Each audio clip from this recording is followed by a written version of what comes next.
Somebody wanted to hear from Fat Cat California, and I'm the cat, and I sure am fat. Okay, I'm going to play a character for you, alright? So I'm just getting my belly out of the way here. Now, a long time ago when I lived in Vancouver, Canada, on public airways, there was this fella, David Ingram, and David was about as big as Fat Cat California. Now that's just a side, we're fat people, we stick together, all the same. He had a morning show, and what would happen is David Ingram would pick up the local newspaper, the Vancouver Sun, and whatever other newspapers he get his hands on that were fresh, and he would get his spectacles. So I'm going to get my spectacles. And he would start to read the paper, different articles in the paper, and then he would give his comments on it. So I thought I would do an episode of David Ingram for you because I got a letter today, and it's a Jim Dandy. All right, let's take a look here. Okay, now this here letter is from. Um, let's see if I can get it in here. It's T-Bay Tell. T-Bay Tell. And, sorry, Fat Cat's gonna go. And it's gonna be me. And I'll try. No, I'm not gonna be. Jesse, Cat, come back. All right, I'm gonna come back. Okay, so T-Bay Tell is the name of our telephone company. And let's see, it's quite a long thing here, but it says that T-Bay Tel has just put a network upgrade in my neighborhood. They put in broadband, fiber, and blah blah blah. And it says this is the most disturbing part of the letter. It says that they have to come inside of my house to make some hookups for their fiber network. They say it's a mandatory network upgrade to my home. And they say it is important that you call as soon as possible to schedule an installation appointment and avoid disruption to any of your existing T-Bay Tel services. Here's the kicker. Failure to call and complete an appointment by date, and it just says the word date, doesn't give me the actual date, will result in suspension of your current services. Failure to call and complete an appointment will result in suspension of your current services.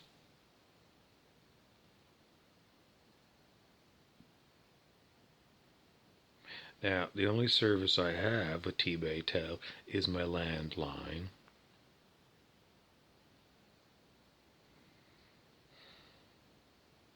I don't like this letter from T-Bay Tel.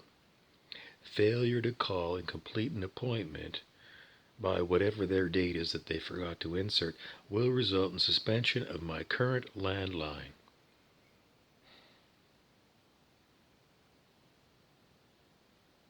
I don't like the tone of this letter.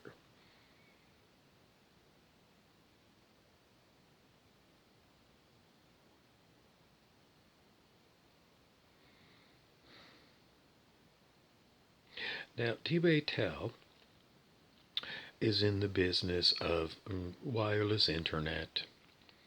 They make lots of money from that. And the landline business, there's still a lot of people in town that have got landline. Uh, but, to say somehow that if I don't let them in my house to hook up their wireless, because that's what this is a dedicated fiber connection to my home, that's for Wi-Fi. And I'm using another company.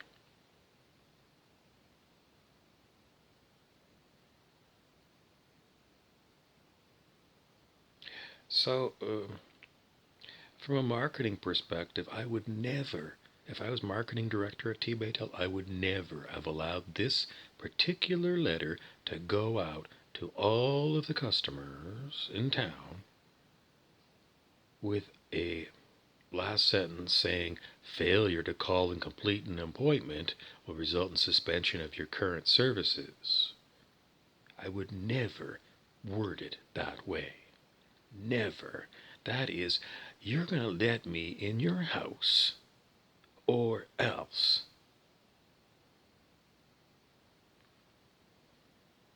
This is your flippin' business, T-Baytel.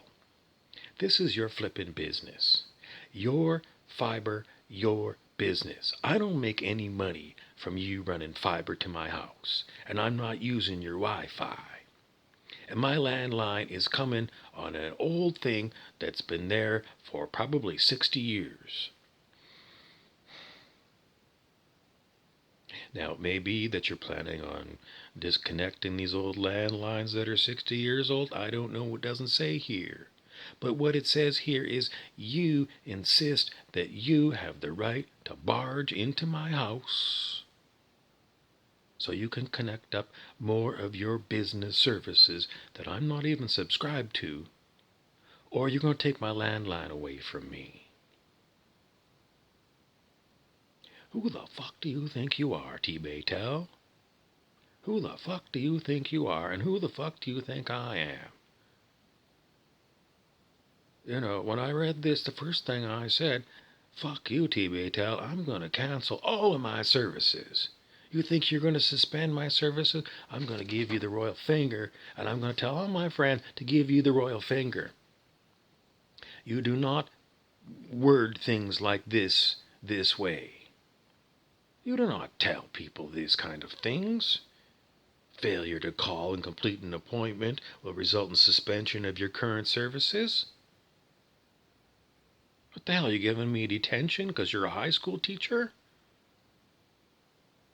I'm sorry, but, my business is paying you every month for my landline. And if I were to switch from the other company to you for your broadband, I'm going to have an enormous monthly bill with you. And I don't take kindly to being told that I have to let your technicians into my house for some services that I don't even subscribe to. And even if it was for my landline, I don't like the way you've toned this letter. It's not polite. It's my damn home, not yours. And I'm under no legal obligation to let you into my house at any time, scheduled or unscheduled. So, from a marketing perspective, you just pissed off a customer, which is a really bad thing to do in a competitive market.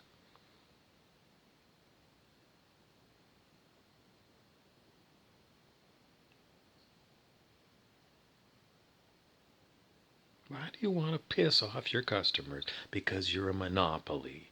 You're used to being a monopoly. Before these other competitors came in, you were the only game in town for telephone. You were a monopoly. And this is how monopolies treat people. We're the only game in town, and you're going to do it my way. I got to tell you, you're not monopoly anymore. Somebody says, no, you can get a landline with the other competitor.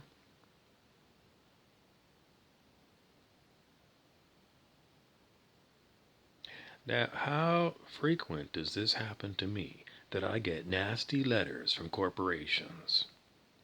It seems to happen quite a bit. Corporations don't, I guess. Fat Cat, are you going to be here? No. He says, I'll try. He keeps saying, I don't know why I keep going away. But the whole point of it is, if you are a business, you do everything you can to uphold your reputation, and you don't send nasty letters to people. Now, the other letter that I got recently from a corporation was of the same type of thing. It's, I'm going to make my statement, and you're going to comply. And if you don't comply, we're going to cancel your services. The same thing.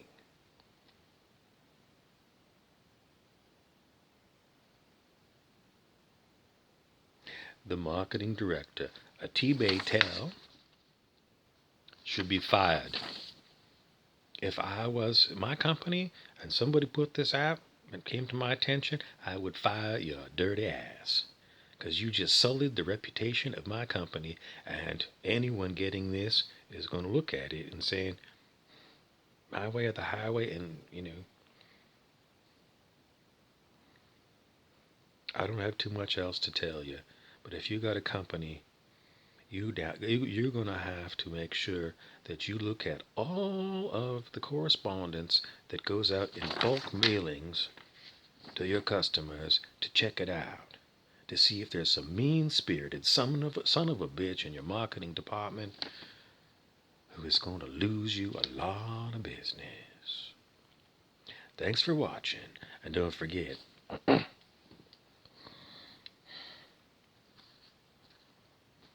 Fat Cat California playing David Ingram.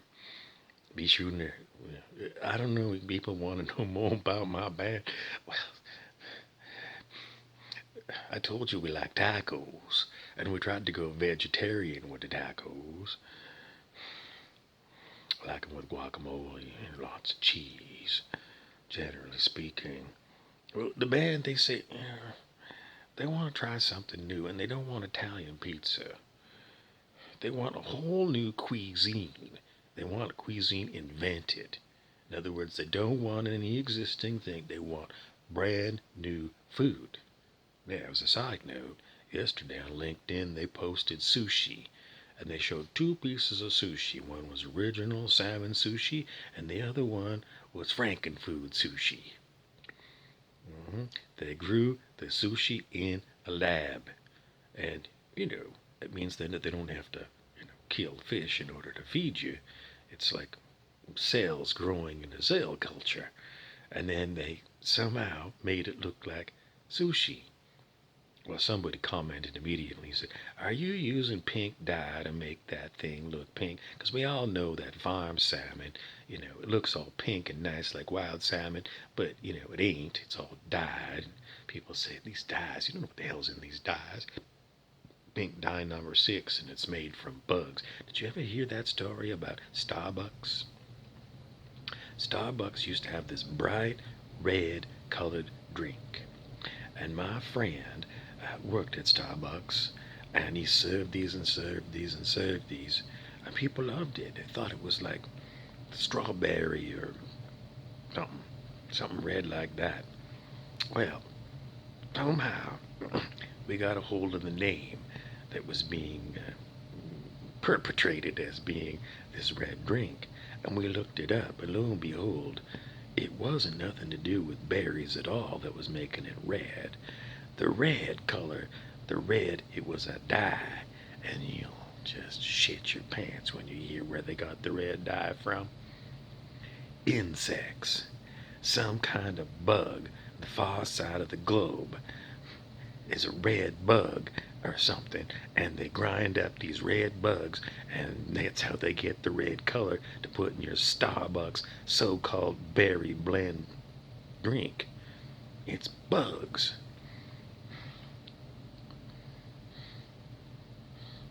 Starbucks, do you realize that here in North America we don't eat bugs? We eat strawberries, raspberries, blueberries, berries. We don't eat bugs. And if you're passing off your red colored drink, maybe you're not coming right out and saying, "This is bugs, this is red bug juice." They don't say that. Whatever the marketing campaign is, they don't say. This was many years ago. I don't know if they still make this red drink. Do you really want to have red dye that comes from ground up bug parts? Wouldn't you rather have strawberry or raspberry, real berry that colors it red? Wouldn't you rather have? Why is it these big corporations are so damn stupid? If you can figure out that answer, I'll be your next CEO. I'm David Ingram, playing Fat Cat California by...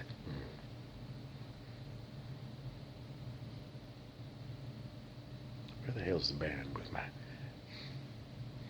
taco. I don't want none of that Frankenfood. I don't want Frankenfood sushi. I don't even want sushi anymore. I don't want. Just give me old-fashioned peanut butter. Did you know U.S. government regulators, when it comes to peanut butter, allow a certain amount of insect pods in your peanut butter, in your Skippy, in your Jif, in your Kraft peanut butter? You go look it up. They allow insect pods in your peanut butter. And you think you can get this fat eating insects?